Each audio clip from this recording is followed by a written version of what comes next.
Today we're exploring the busy heart of Bishkek, Kyrgyzstan. Join us as we dive into one of Central Asia's most fascinating cities. Our first stop is the famous Osh Bazaar, where the energy is absolutely electric. The moment you step in, you're hit with the amazing smell of fresh bread and spices. Saffron, cumin and cardamom fill the air. As you can see, we pass so many local vendors who call out to passing locals coming for their weekly shop. These narrow aisles are packed with colourful piles of dried fruits, nuts and traditional Kyrgyz snacks. The bazaar is packed with local people doing their daily shopping, traders arranging their goods, and the occasional tourist just like us taking it all in. There's something magical about watching these shoppers haggle over fresh produce, hearing the blend of languages, and participating in this centuries-old trading tradition that still thrives here today. The bazaar isn't just a market, it's the beating heart of daily life here in Bishkek.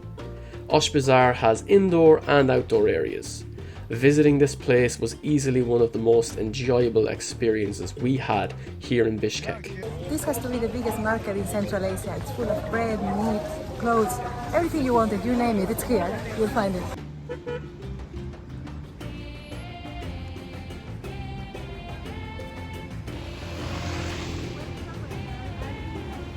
Here we are outside the Kyrgyz Parliament, also known as the White House here in Bishkek. This building was built in 1984. It's 7 stories high. It is built in the Stalinist architecture style. It's very cool looking at it from here. Very well taken care of in the front. You can see the greenery, the flowers growing, and it's tall, it's big, it's aggressive. It's made of white marble and the 7th floor is reserved for the president of Kyrgyzstan.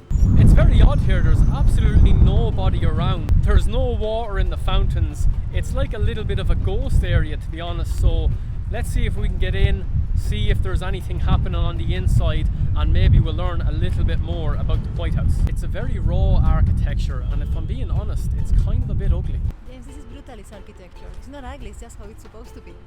Fair enough. That's the actual architect talking, so I'm going to take Lupe's word for it. To be honest, a lot of this building looks kind of badly maintained, or else people are starting to work on it a little bit. I would have expected more from the actual parliament of a country, but there you go. So before, you couldn't actually come this close to the parliament. It used to be fenced around, but some important guy in the government decided to remove all the fencing and let people get closer to the political building here in Bishkek, which I think is a good decision. It's a nice move.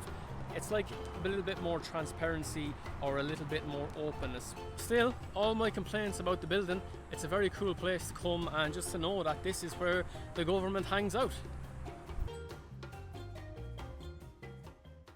Another worthy attraction to come and visit in Bishkek is the Monument of Friendship. It was created in 1974 to signify the friendship between Kyrgyzstan and Russia. If you look at the monument itself, you will see to the right the Russians shaking hands with their Kyrgyz counterparts on the left hand side, and it really is another great example of the Soviet brutalist architecture. It stands out like a sore thumb. I'm not used to seeing this anywhere, but I have to say it's very powerful. It's very cool here in the park. It's kind of hidden behind the trees that surround it. But once you come in here, you're going to find plenty of people just chilling out, sitting around. As I talk to you now, there's a couple of guys doing backflips in front of me. I wanted to get them on the video, but they sadly rejected to be involved, but that's fine, up to them. But yeah, look, it's one of the places you're going to come if you're in Bishkek. As we leave the Friendship Monument behind, we make our way through Bishkek's wide tree-lined boulevards. The Soviet influence is clear in the city's layout with its spacious streets and grand architectural style.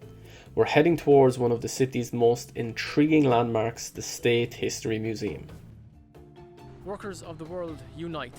You have nothing to lose but your change. Next up are 2 very famous people. You may or may not be familiar with them.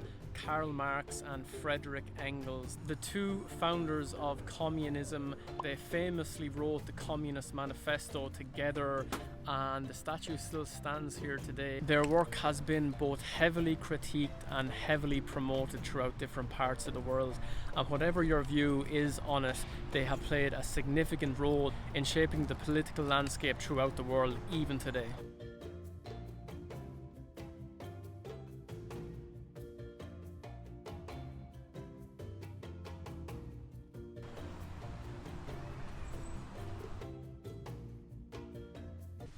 Oak Park is also a very, very beautiful place. You should come here when the sun is setting to get the best light. We're walking around now and there's a lot of little statues here and there. It's a very interesting place to come, and yeah, recommend it. You have father and sons playing soccer here. You have people chilling out and chatting, laughing and joking on these amazing benches. And it's really a place to come, meet friends and watch the sun go down. When you're in Bishkek, you're going to want to get the ice cream that's in the park. It's quite tremendous, it's very tasty and it cools you down after a hot day exploring. It's only 50 som. 50 som for an ice cream. Guinness in Kyrgyzstan, who would have guessed that? In Oak Park you can find the impressive Martyrs of the Revolution monument. This striking memorial consists of 3 large curved concrete panels that rise up like flames with a central statue depicting 3 figures.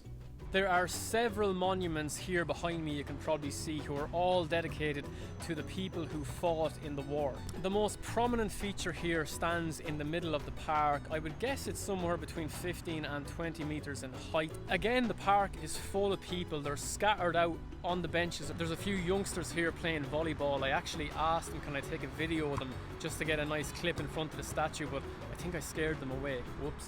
This monument was erected in 1978 to commemorate the 100th anniversary of the city, then called Frunze, and it honours those who sacrificed their lives during the revolutionary period. This place isn't just a historical site, it's also a peaceful spot to take a breath and soak in the atmosphere. Around sunset, the whole place takes on a different feel. The warm light hits the bronze statue just right, casting long shadows and bringing a quite kind of power to the statue that you see in front of you. You might see a few locals sitting nearby, chatting softly or just enjoying the evening air. It's a calm, reflective place that feels far from the city noise. Again, like we're seeing with so many of the parks in Central Asia, is not just about history and remembrance. There's plenty of people just sitting around here, chilling out. They can have a picnic. There's trails to walk. It's just a nice way to spend a sunny afternoon.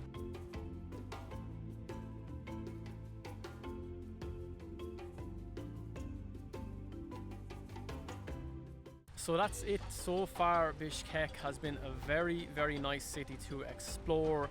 There are plenty of green areas, parks, history, food, you name it, you can find it here in Bishkek. And we're really looking forward to going to Al Archa National Park tomorrow. It's one of the popular things to do when you come to Bishkek, so we're going to be making a video on that too. From the food to the architecture to the political leanings, Central Asia has really opened up our mind when we're learning about the history here. We even have found a new way to drink our tea by putting a load of natural jam into it, so that's just the value of traveling. You can learn different ways of doing things. The world is big and vast, and who's to say that the way we live is better than any other? From the food to the architecture to the history, Bishkek has it all. Tomorrow we're going to be visiting Al Archa National Park. It's about 45-minute drive from the city here.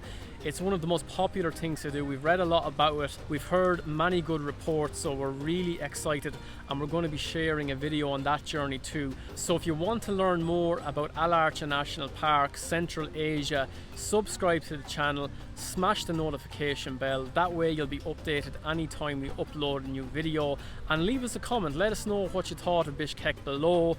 Is there anything we missed? Is there anything you would have liked to seen included in our videos? Do let us know. We'd be happy to change things up. Give us some feedback, and who knows, maybe you can help us make better travel videos. Last thing I'm going to say is thank you very, very much for watching again. Appreciate all the support, and we will see you in the next video. Cheers. Seriously, I never thought you could get Guinness in Bishkek.